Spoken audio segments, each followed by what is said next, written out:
Hi there, blessings to you, and thanks for joining the conversation here on Faithtalk. My name is Jasmine Elise French, and on this edition, I am so excited to have connected with former student athlete Akuadasuo Ezenyilimba this year. During our conversation, we discussed life after college and how she overcame the hurdles in her life through the healing of God. Please stick around and listen to our awesome conversation.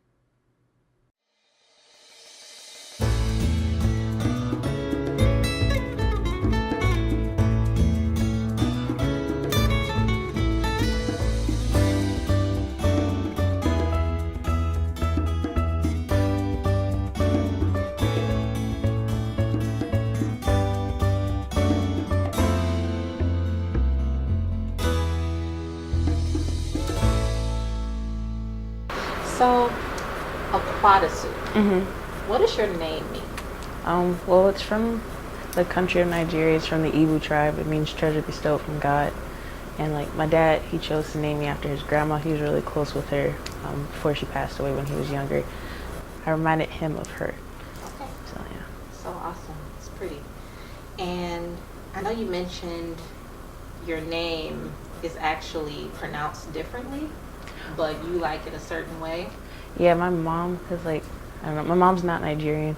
So like when she was trying to be fancy and like try to impress my dad's family, she'll like say every letter and she'll like pronounce it Akuadasuo.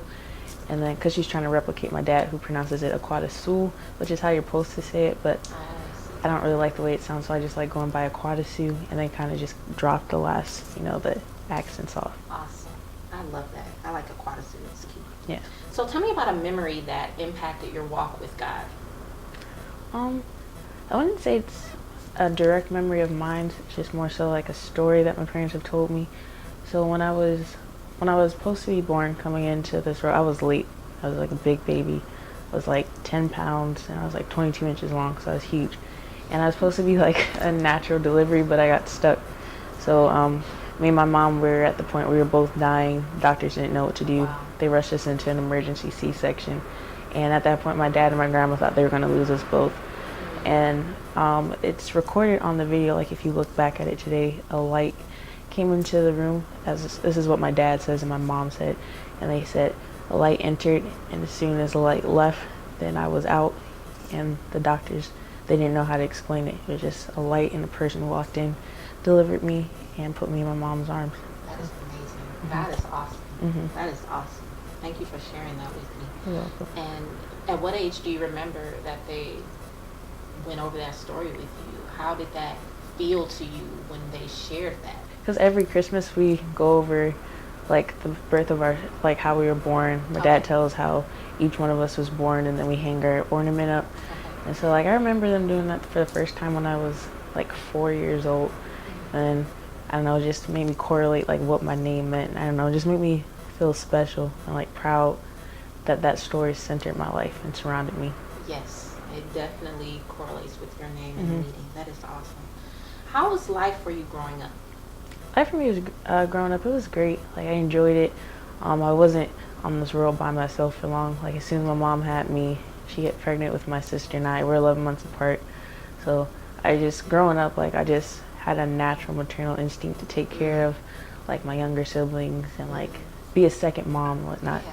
So I guess I had to grow up fast, not because I had to, just more because like I wanted to, and like my mom, my mom was my role model, so like tried to embody her as much as I could. That's awesome. Yeah. Okay. So I know that you were athletic in high school, right? So tell me a bit more about that. What was that like, being athletic in school? My journey to athleticism, like being able to fully do it, it was very stagnant and delayed. It's like obstacles, because in 7th grade, like I tried out for like the volleyball and track team, but then at that time the doctors told me that I might have pancreatic cancer, so I had to delay that. I couldn't do that.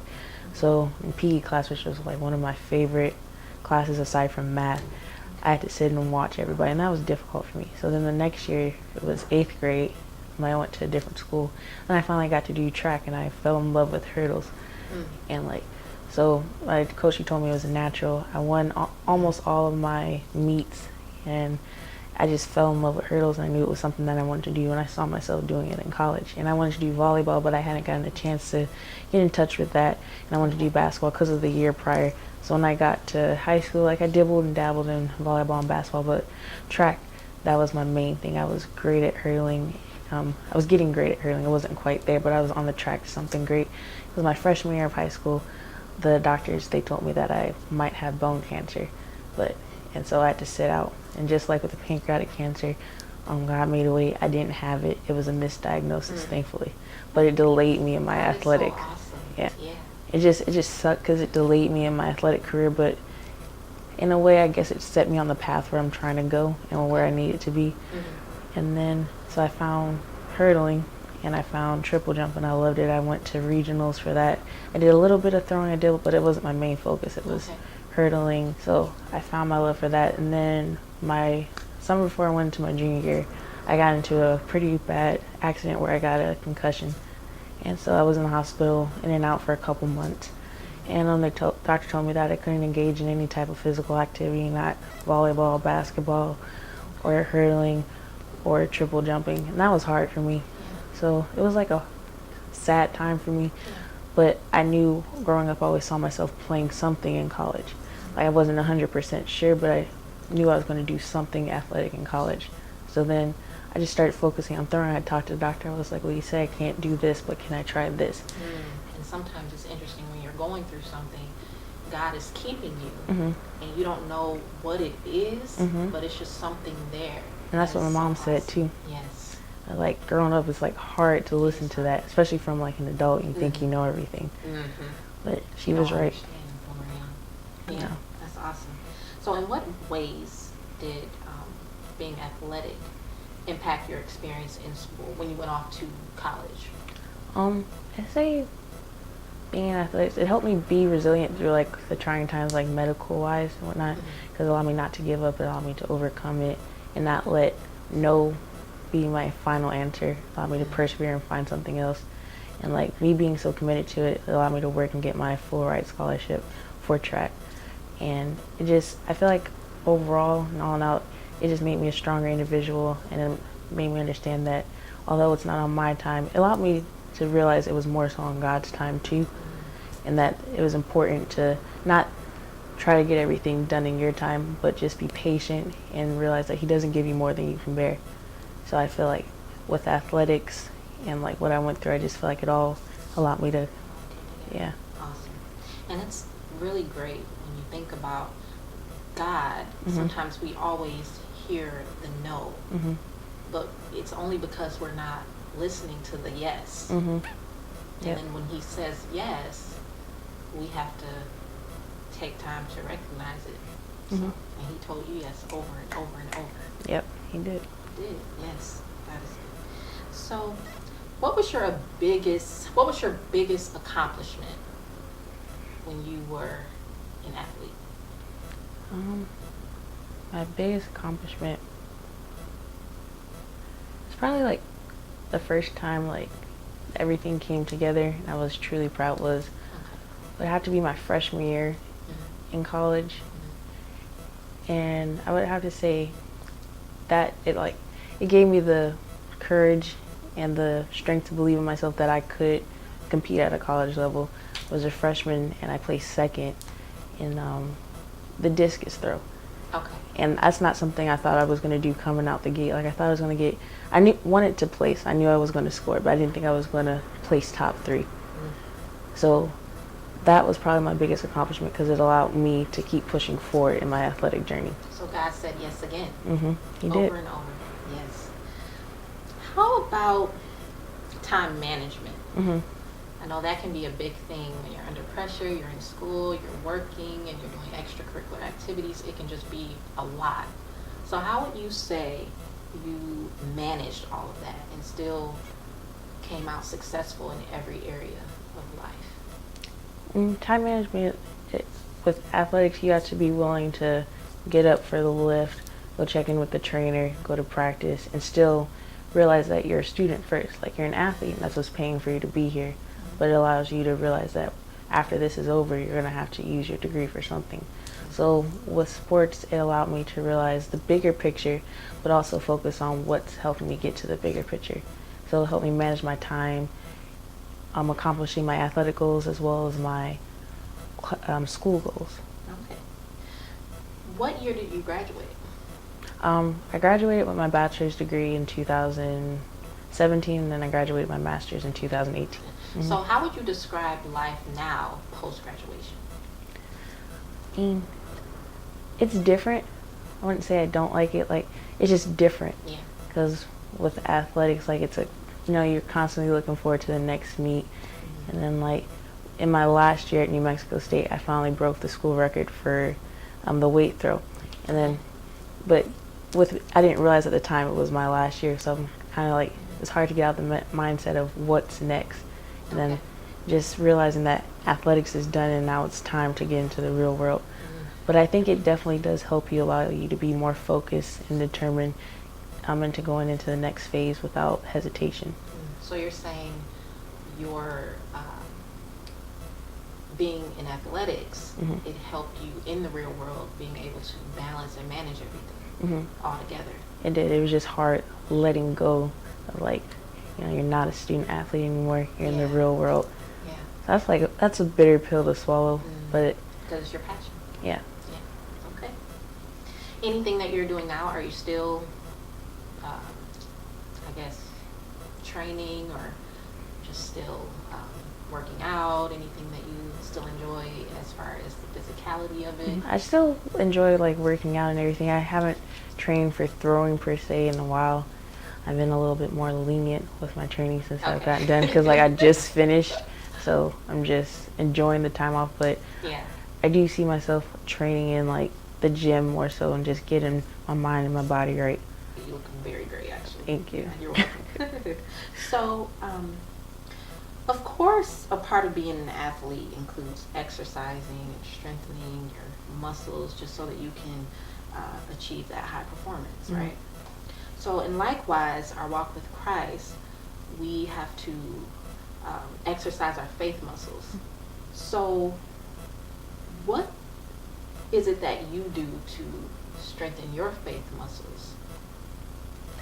I feel like prayer every day, and just for me, I know, like, when I'm not doing something active, it's easy for me to get idle and get complacent and not realize there's a bigger picture and that I'm working towards something in life and to accomplish things so that I can eventually give back. So for me, it's just important to keep active and keep doing what I love and trying to incorporate the passion that God gave me into my everyday life.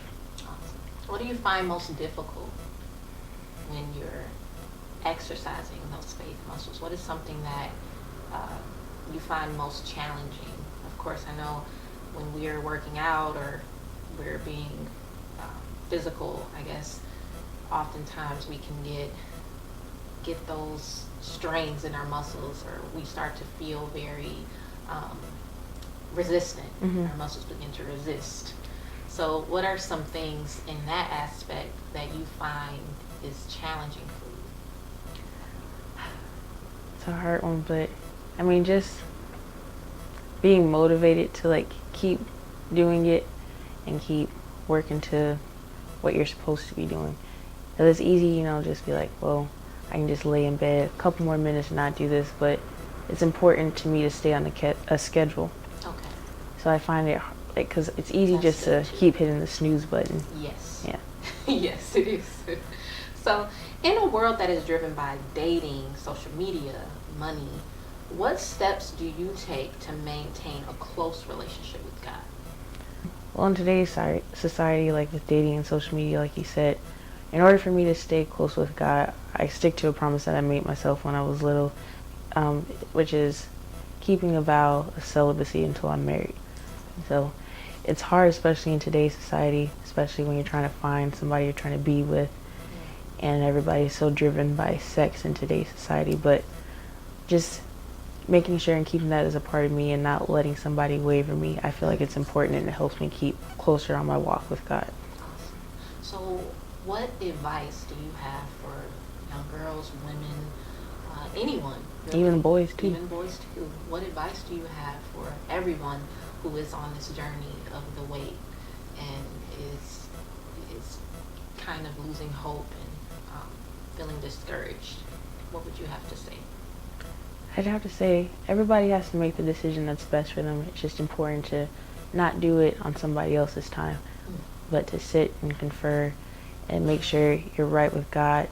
And if you are to take that next step in your relationship, make sure it's something that is fully and 100% your decision. Okay. So, what's a memorable situation where you had to make a tough decision, and what were the results from it? For you, I'd say, spiritually, emotionally. I'd say the memorable decision I had to make, it was recently, it was like a little bit before this time last year. It was deciding where I was going for my master's program. I had gotten into Arizona State, I got into Texas Christian University, I got into Sacred Heart and a few other schools, but those were my top 3 choices at the time. And I was leaning more towards Arizona State University because, I don't know, just that's where the program, I really loved it, but I was also leaning towards Sacred Heart. And the possibility of doing my last year at track was on the table for both of them. And I had to decide, I ended up deciding to go to Sacred Heart.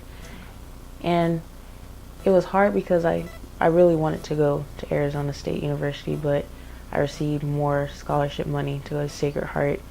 And it was something that I had to come to terms with and accept, and just realize that even though it's not where I necessarily want to be, like there's still great things that I can accomplish on the journey ahead of me, and which I did. I was conference champ for the weight throw, and I finished my master's in a year with a 3.8 GPA. Awesome, awesome. Thank I'm you. so proud of you. That's great. Have you ever felt pressure, going back to family? Mm-hmm. Have you ever felt pressure from being the oldest sibling? I wouldn't say pressure in a negative way, but more so in a positive sense, just making sure I set the right example for my siblings, because when they see me doing good things and being a positive image, it motivates them, makes them want to do great things with their lives as well. Like my sister Aknaya, she's in law school at Michigan State. My brother Frederick, he just started the medical program there, and my little sister Gloria, she's reading at I think a 12th grade level now. She's 11. Wow, that's a dream team. Mm-hmm. Your parents did good. It's a blessing, all blessings. So if you were to build your own track team, and let's say the name of this team summed up your life's journey thus far, what would you name your team and why? I would name my track team Imama Naike. It's Ibu. It means beauty and strength. It's actually a tattoo I got tattooed on my leg. And the reason why that saying is so important to me is because it reminds me of just like watching my mom, and even with my dad, like them, even though, especially in today's society, it's easy just to not keep working with your partner, but watching my parents, they continually work with each other for the betterment of their children and the betterment of their marriage. And they've been together for 29 years, I believe. And I chose the language to be Igbo because that's where my dad's from. And the saying is something that I see when I look at my mom, and it's something that I've tried to live by through my life. Because there's been many times in my life where I could have just been complacent and gone with the okie doke. But if I keep sticking with my steadfastness, I was able to overcome it. So that's what I would name it. And God is definitely shining through your life, through your family, through everything. And I'm so grateful that you sat down and shared with me your story. This is awesome. The awesome thing about God is that His Word tells us to be of good cheer when we face tribulation, because He already overcame the world through His Son, Jesus Christ. Mm-hmm. And through knowing that, and being that we are children of God, we have that faith that we can overcome anything in this world, because it's already done. And this is a living testimony. Thank I'm you. so proud of you. Yes. Thank you for having me. Thank you so much for coming.